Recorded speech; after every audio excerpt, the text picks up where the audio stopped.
چلائے دوبارہ، بیٹھو۔ بسم اللہ الرحمن الرحیم۔ آج کی جو ہماری مباحث ہیں ادلۃ الاحکام کے حوالے سے، اور آخری ہی تقریباً ہم اس کے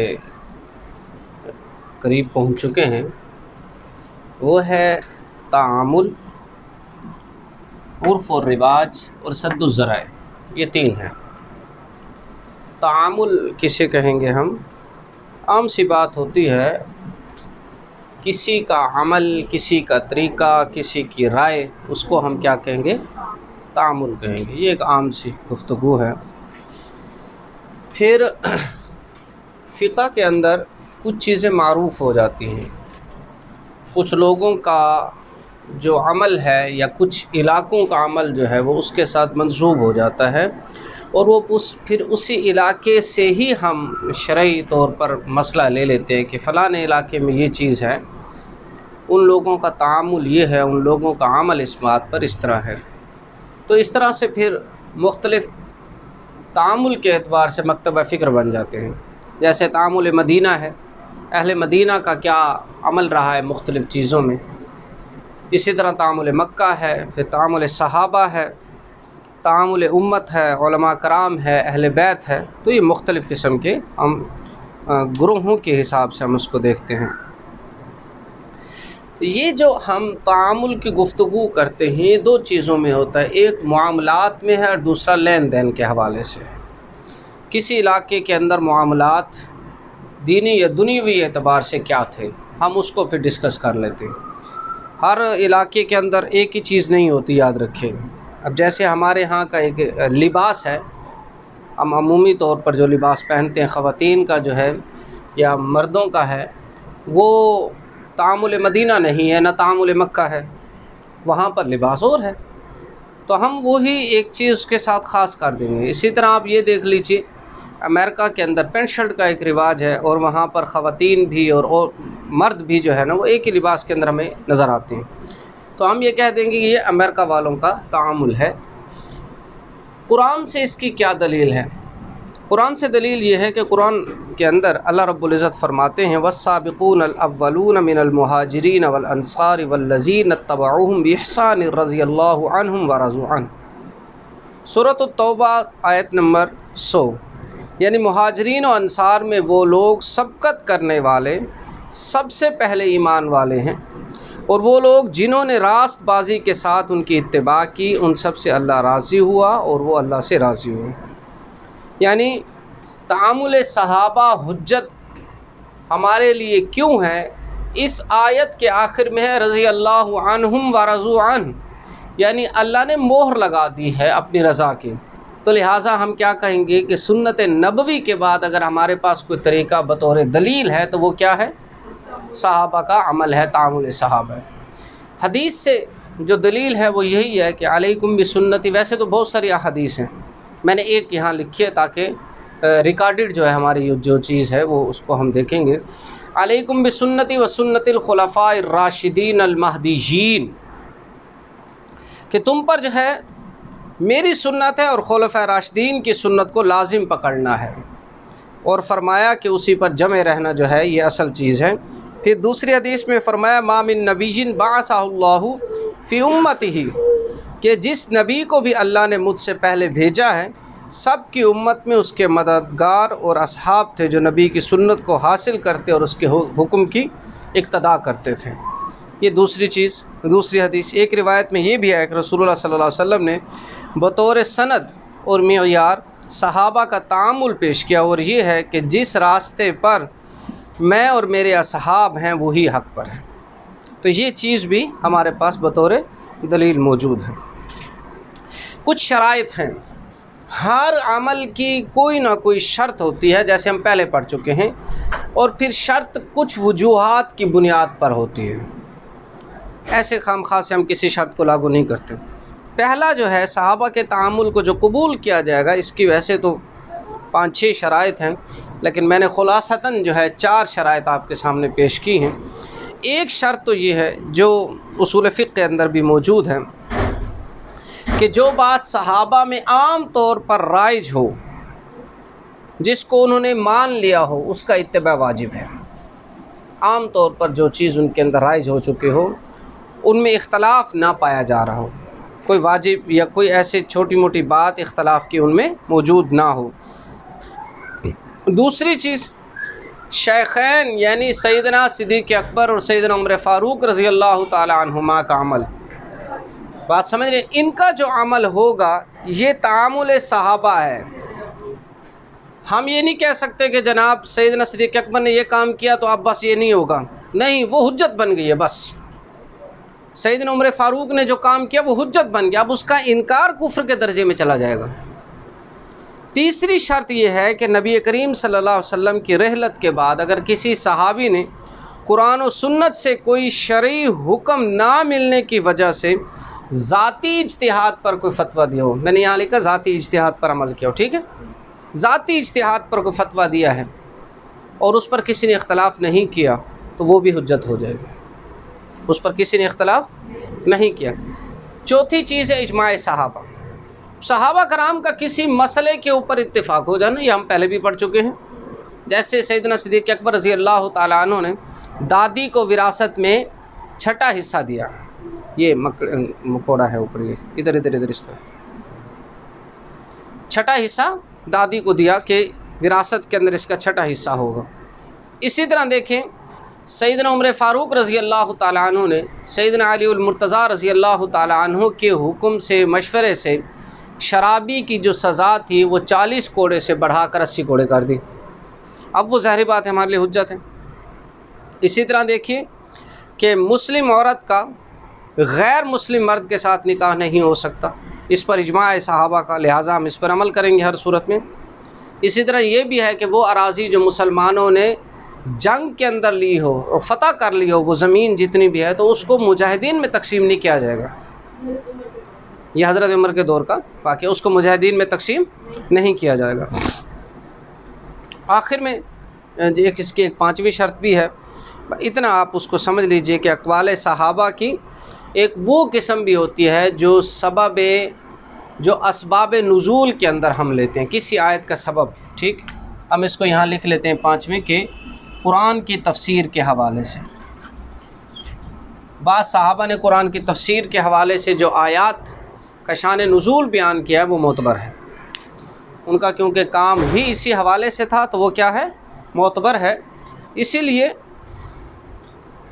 یہ چند ایک شرائط آپ کے سامنے پیش کی ہیں۔ اب ہم دوسرے ٹاپک کی طرف آتے ہیں، اس کو عرف اور رواج کی طرف آتے ہیں۔ عرف کس کو کہتے ہیں؟ عادت جمہور قوم فی قول و عمل، قول یا عمل میں کسی قوم کی عادت کا نام عرف ہے۔ قول یا عمل میں کسی بھی قوم کی جو عادت ہوتی ہے اس کو اس قوم کا عرف اور رواج کہا جاتا ہے۔ ہمارے ہاں سرائکی معروف ہے یا نہیں ہے؟ ایسے ہی ہے نا، یعنی 3 طبقے ہمارے ہاں اسلیہ میں پائے جاتے ہیں، ایک وہ ہیں جو پیور پنجابی ہیں، ایک وہ ہیں جو مہاجر ہیں، اور ایک وہ ہیں جو سرائکی یہاں کے لوکل جس کو ہم کہتے ہیں۔ اردو ظاہری بات ہے ہم آپس میں اس لینگویج کو یوز کرتے ہیں جس میں ہم ایک دوسرے سے گفتگو کرتے ہیں، جس کو ہم نیشنل لینگویج کہتے ہیں۔ تو ہمارے ہاں کا عرف کیا ہو جائے گا؟ کسی قوم کی عادت ہم کہیں گے یہ جو ہے نا، یہ سرائکیوں کا عادتیں اس قسم کی ہیں، یہ مہاجروں کی عادتیں اس قسم کی ہیں، ٹھیک ہے، پنجابی اس طرح سے کرتے ہیں، تو وہ اس قوم کا عرف ہو جاتا ہے، اس قوم کا رواج بن جائے گا، اس کے اعتبار سے ہم حکم لگا دیں گے۔ اب جیسے لفظ اف ہے، قرآن کہتا ہے افیوں ولا تنہرہما، ٹھیک ہے، یہ اف قرآن تو اس حوالے سے کہتا ہے کہ والدین کو اچھا تک مت کہو، اچھا میں کرتی ہوں، اچھا یہ کرتی ہوں، ایسے ہوتا ہے نا۔ لیکن کسی جگہ پر اگر کسی قوم کے اندر اف بمعنی جو ہے خدمت میں لیا جاتا ہے تو پھر وہاں یہ معنی نہیں ہوگا، اسی قوم کے اعتبار سے ہم معنی کر لیں۔ اب قرآن کی یہاں تشریح حکم کیا ہے؟ ہی مادۃ تشریعہ، یعنی فقہا کہتے ہیں، امام شاہ ولی اللہ محدث دہلوی رحمہ اللہ فرماتے ہیں کہ یہ جو رسوم و رواج ہیں یہ شریعت کے ماخذ میں سے، ایسے رسوم و رواج جو شریعت سے نہیں ٹکراتے، ٹھیک ہے، وہ کیا ہیں؟ شریعت کے ماخذ میں سے ہیں۔ اسی طرح دوسرے موقع پر یہ بھی کہا گیا، نبی علیہ الصلوۃ والسلام نے فرمایا کہ وَنَهَا عَنِ الرُّسُومِ الْفَاسِدَةِ وَأَمَرَ بِالصَّالِحَةِ کہ رسولullah صلی اللہ علیہ وسلم نے فاسد رسموں سے منع کیا اور اچھی رسموں کے قبول کا حکم دیا۔ جو یہاں کی اچھی رسمیں ہیں وہ ہماری تشریعی حکم میں آ جاتی ہیں۔ جیسے آپ کو ایک رسم کے بارے میں بتاؤں کہ نبی علیہ الصلوۃ والسلام نے جس وقت حضرت عائشہ صدیقہ رضی اللہ تعالیٰ عنہ سے رخصتی کا وقت آیا، جو مدینہ کے ہجرت کے بعد کا واقعہ، تو وہاں ایک رواج تھا کہ پہلے مرد کو دودھ پیش کیا جاتا تھا، پھر وہ دودھ جھوٹا کر کے وہ جو بیوی تھی وہ پیا کرتی تھی جھوٹے دودھ کو۔ تو نبی علیہ الصلوۃ والسلام نے عمل کیا، آپ نے دودھ پیا اور اپنا جھوٹا حضرت عائشہ کو دیا، یہ روایت موجود ہے۔ تو ایسے رواج جس میں کوئی شریعت کا حکم ٹکرا نہ رہا ہو وہ جائز ہیں، ہم اس کو خلاف نہیں کہتے کہ وہ خلاف سنت عمل، ایسی کوئی بات نہیں ہے۔ عام طور پر یہ دیکھ لیں مسجدوں کے اوپر سپیکر لگے ہوئے ہیں نا۔ اب ایک دور تھا کہ ان سپیکروں کے اوپر علماء نے حکم دیا تھا کہ یہ بدعت ہے، لیکن بعد میں جس وقت اس کی ضرورت محسوس ہے، عرف و رواج میں یہ عام ہوتے گئے، بہت سارے مسائل کا حل ان سے نکلا، تو اس کو جائز قرار دے دیا۔ یہی چیز ہوتی ہے۔ شرائط اس کی کہ ہاں قرآن پاک کے اندر کیا ہے، خذ العفو وأمر بالعرف واعرض عن الجاہلین، قرآن یہ کہتا ہے، قرآن کی جو آیت ہے دیکھیے گا سورۃ الاعراف آیت نمبر 199 کہ عفو درگزر سے کام لیں، عرف کا حکم دیں اور جہلا سے اعراض کریں، یعنی جاہل رسم کو نہیں لینا۔ جاہل رسمیں بہت ساری ہیں، مقصد یہ ہے کہ دیکھیے گا جاہل رسموں کے اندر ہم یہ دیکھتے ہیں کہ کسی شخص نے جو ہے اپنی بیوی کو، جیسے میں نے کل کا ایک مثال آپ کے سامنے دی تھی، ہاں وراثت سے محرومی کے لیے کیا کرتے تھا، اس کو طلاق دے دینا، تو یہ غلط ہے۔ اب یہ رسم اس کو توڑنا ضروری ہے، ایسی رسم۔ اسی طرح بعض رسومات کیا ہوتی ہیں کہ ہم نے دیکھا ہے بچوں کا سر سارا مڈا دیا جاتا ہے، ایک لٹ چھوڑ دی جاتی ہے، ایک لٹ جو ہے نا چھوڑ دی جاتی ہے، کہتے ہیں یہ فلاں دربار پہ جا کے جو ہے نا اس کی زلف کشائی ہوگی۔ اب یہ غلط ہے، کیونکہ شریعت نے پورا ٹنڈ کا حکم دیا ہے، بچے کے پورے بال اڑانے کا حکم دیا ہے، ٹھیک ہے۔ اگر اس میں سے کچھ چھوڑ دیں گے تو ظاہری بات ہے کہ وہ حرام بال رہ جائیں گے۔ جو بچہ پیدا ہوتا ہے میں اس کی بات کر رہا ہوں، وہ چھوٹے سے بال جو ہے نا سلیٹ چھوڑ دیتے ہیں۔ جی ہاں، ایسے ہوتا ہے، میں نے اس لیے کہا آپ کو، جی ہاں بالکل ایسے ہوتا ہے، 7 سال کا، 10 سال 11 سال کے بھی ایسے رسوم و رواج ہے نا، تو ایسے رواج کا شرعی حکم نہیں ہے، ایسے رواج کی نفی ہے۔ شرائط کیا ہے کہ ایسا رواج قرآن و سنت کے خلاف نہ ہو۔ اچھا، بعض حکم جو ہے ایک مدت تک ہوتا ہے، یاد رکھیے گا، اگر اس مدت کے بعد وہ حکم میں تبدیلی آ جاتی ہے تو پھر اس کو بھی وہ بھی تبدیل ہو جائے گا۔ جیسے کہ بعض چیزیں نبی علیہ الصلوۃ والسلام کے دور میں کیلی تھیں، یعنی وزنی تھیں، ان کا وزن کر کے تولا جاتا تھا، پھر بعد میں ایسا رواج آیا کہ وہ گن کر دی جاتی تھی، تو پھر ہم وزن کو چھوڑ دیں گے۔ اچھا، ہمارے ہاں ایک رواج ہے، آپ لوگوں نے یہ سردیوں میں دیکھے نا، جو ہمارے پاس مالٹے ہوتے ہیں، کنو ہوتے ہیں، سنگترے ہوتے ہیں، ہم کلو کے اعتبار سے لیتے ہیں، یعنی کیل ہوتا ہے، ان کا وزن کیا جاتا ہے۔ آپ لاہور چلیں جائیں تو درجن کے حساب سے ملیں گے آپ کو، ایسے ہے نا، تو وہاں کا وہ عرف ہے، ہم اس کے مطابق چلیں گے۔ وہ والے جب یہاں آئیں گے تو وہ یہ نہیں کہیں گے کہ ہمیں درجن دے دو، نہیں، وہ کلو مانگیں گے ہم سے۔ تو بعض چیزیں حکم کیا ہے، مدت کے بدلنے سے، یعنی حالت کے بدلنے سے بدل جاتا ہے۔ تیسری چیز یہ ہے کہ اگر عرف قیاسی حکم کے خلاف ہو تو قیاس کو چھوڑ دیا جائے گا۔ بعض ایسی مسائل ہوتے ہیں جو قیاس کے اندر ہوتے ہیں، لیکن قیاس جو ہے اگر عرف کے خلاف ہوگا تو ہم قیاس کو ترک کر دیں گے۔ اس کی وجہ میں آپ کو بتاتا چلوں کہ جیسے ہے، آپ یہ دیکھ لیجئے کہ منگنی ہے، منگنی کسی مرد اور عورت کی منگنی ہو جاتی ہے، اب اس پر کچھ چیزوں کا تبادلہ ہوتا ہے، 1-2 سوٹ دے دیے جاتے ہیں، ٹھیک، کوئی گھڑی دے دی جاتی ہے، ایسے ہی ہوتا ہے نا، بعض دفعہ انگوٹھی پہنائی جاتی ہے، کچھ چیزوں کا تبادلہ ہوتا ہے۔ اگر منگنی ٹوٹ جاتی ہے نا، ماں سوائے انگوٹھی کے جو باقی تحفے ہدیے وغیرہ ہوتے ہیں اب قیاس یہ کہتا ہے کہ سب چیزیں واپس لی جائیں، لیکن عرف کیا ہے؟ نہیں بس چھوڑو، جو ہم نے تحفتاً دے دیا بس ہم نے معاف کیا، عرف یہ ہے، تو پھر عرف کو دیکھا جائے گا، ٹھیک ہے۔ اسی طرح عقد نکاح کے وقت جو ہے لوگوں کو ہم کیا کرتے ہیں، بلا لیتے ہیں، نکاح کے وقت ہم کچھ شیرنی تقسیم کر دیتے ہیں، آپ کو وہ پیکٹ آپ دیکھتے ہیں، وہ جو بڑے خوبصورت سے پیکٹ ہوتے ہیں، اس میں ایک چھوارا ہوتا ہے، کچھ ناز پان مسالہ ہوتا ہے، کچھ اور مثالیں ہوتے ہیں، تو وہ جو ہے ہمارے ہاں ایک عرف ہے، رواج ہے۔ صحابہ کرام کے اندر رواج کیا ہوتا تھا کہ نبی علیہ الصلوۃ والسلام مسجد نبوی میں نکاح فرماتے تھے، کسی بھی صحابی کا ہوتا تھا تو آپ صلی اللہ علیہ وسلم وہ ساری کھجوریں یا چھوارے اٹھا کر پھینک دیتے تھے، لے جاؤ، تو صحابہ ٹوٹ پڑتے تھے اور بچوں کی طرح ان کو چھینا جھپٹی ہوتے تھے اور وہ کھاتے تھے۔ وہاں کا ایک رواج تھا، ہمارے ہاں یہ چیز نہیں۔ اب اگر ہم یہاں کرتے ہیں تو لوگ کہیں گے دیکھو کیسے بدتمیز ہے، ایسا ہے نا، گو کی سنت ہے، گو کی کیا ہے، سنت ہے، لیکن وہاں جو تھی کچھ ایسی چیزیں تھی، اگر تو پیور، اگرچہ وہاں کا پورا ہم پیور ایٹماسفیئر لے لیں پھر تو وہی رواج ہم پر بھی آ جائیں، لیکن ایسا ممکن نہیں ہے۔ اسی طرح ہوٹلوں کے مالک جو ہیں، جو اپنے ملازمین ہوتے ہیں، ان کے دوپہر اور رات کا کھانا انہیں اپنے پاس سے کھلاتے ہیں، حالانکہ وہ ایگریمنٹ میں نہیں ہوتا، عرف ہے کہ چلیں یہ آگے ہیں، جو کھانا بچ گیا ہے ہم نے باہر پھینکنا ہے یا کسی اور کو دینا ہے، اس سے بہتر ہے کہ ہمارے سارے ملازمین کھا لیں۔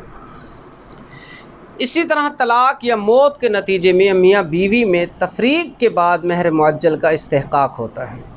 معجل آپ سمجھتے ہیں جو مدتی مہر ہوتا ہے، ایک مدت تک متعین کرتے ہیں کہ فلانی مدت تک دے دیں گے، یا جب ڈیمانڈ کرے گی بیوی، تو جیسے ہی بیوی کا خاوند فوت ہو گیا تو اب بیوی کا حق مہر اس پر واجب ہو گیا، اب اس کو وراثت میں پہلے حق مہر دیں گے۔ اچھا جی، یہ تو ہو گیا ہمارا عرف، یہاں تک آپ کو امید ہے سمجھ آ گیا۔ اب ہم آتے ہیں سد الذرائع کی طرف۔ عربی میں دو لفظوں سے مرکب ہے، ایک ہے صد۔ صد کا جو معنی ہے قرآن پاک کے اندر جو ذوالقرنین کے واقعے میں بھی آتا ہے۔ اچھا، عرف کی یہاں اقسام بتا دے تو اس کی دو اقسام ہیں، عرف فاسد، عرف صحیح ہے۔ عرف فاسد جو ہے یہ غلط ہے، ہم اس کی طرف نہیں جائیں گے، اور اسلام نے اس کو منع کیا ہے۔ جیسے پیدائش کے موقع پر منکرات کرتے ہیں، بہت سارے لوگ کرتے ہیں، جوئے بازی ہے، سود خوری ہے، جو بچہ پیدا ہوتا ہے نا تو اس پر بڑی عجیب و غریب رسومات ہوتی ہیں، تو ایسے رسومات جو شریعت سے ٹکرائیں، جیسے میں نے ابھی ایک آپ کو چھوٹی سی بتائی کہ وہ پورا ٹنڈ نہیں کرتے بلکہ چھوٹے سے لٹ چھوڑ دیتے ہیں، یا اسی طرح جناب وہ کیا کرتے ہیں، بچہ اگر پیدا ہوتا ہے اس کی طہور کرانی ہوتی ہے، سنت کرانی ہے، پورے محلے کو، پورے رشتہ داروں کو اکٹھا کرا دے، اس کی کیا ضرورت ہے؟ اس کی تو کوئی ضرورت نہیں، پہلے بہت بڑا یہ رواج ہوتا تھا، آج کل تو نہیں ہے، اکٹھا کرنا ساروں کو، چاچے مامے تائیوں کو اکٹھا کرنا بھی کیا ہے جی، وہ 200 500 روپے دیں گے، ہماری ذرا انکم ہو جائے گی۔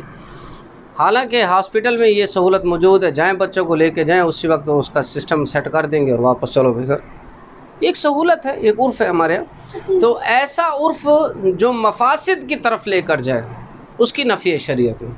ہاں، جو صحت یعنی صحیح عرف سے صحیح کیا ہے، جو آپ کو جو ہے حرام کو حلال یا حلال کو حرام نہ کرنے دے، تو وہ ٹھیک ہے۔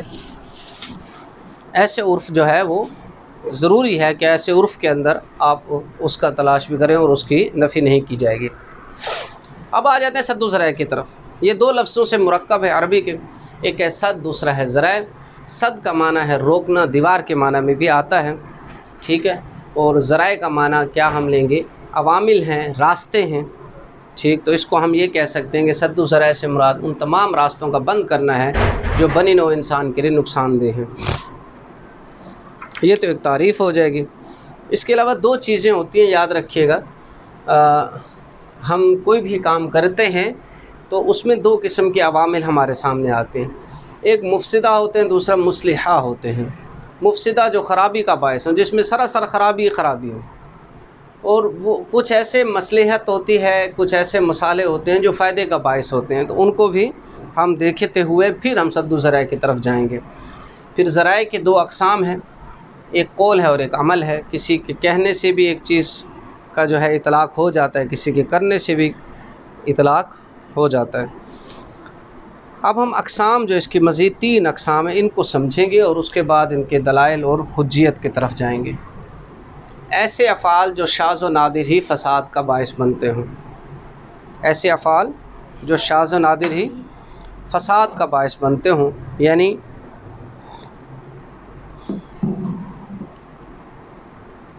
عورت کو دیکھنا، اس پر نگاہ ڈالنا، ایسی عورت کو جس کے ساتھ منگنی ہو چکی ہو، تو کوئی ایسی بات نہیں ہے، اگر دیکھ بھی لیا تو کوئی قباحت نہیں ہے۔ تو یہاں علماء نے لکھا ہے کہ پہلی قسم پر تمام کا اتفاق ہے کہ یہ درست ہے، ٹھیک ہے، اس کو ہم یوں سمجھیں گے، خیال رکھیے گا۔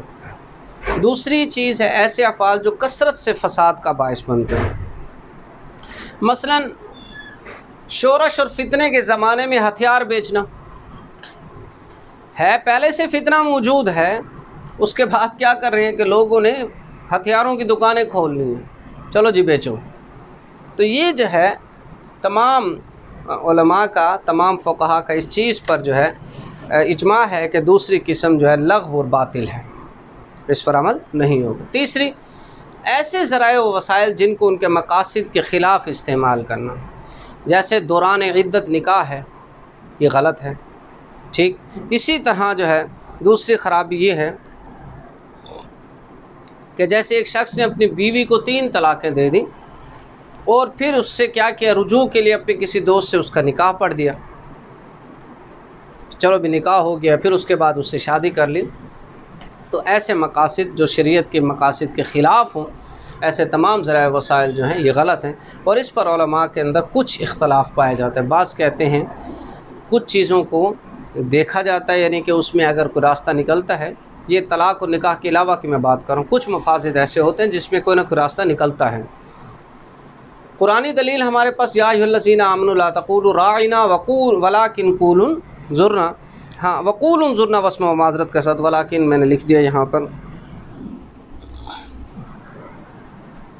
وقولوا انظرنا واسمعوا، یہاں پر میں اس کو دوبارہ لکھ دیتا ہوں۔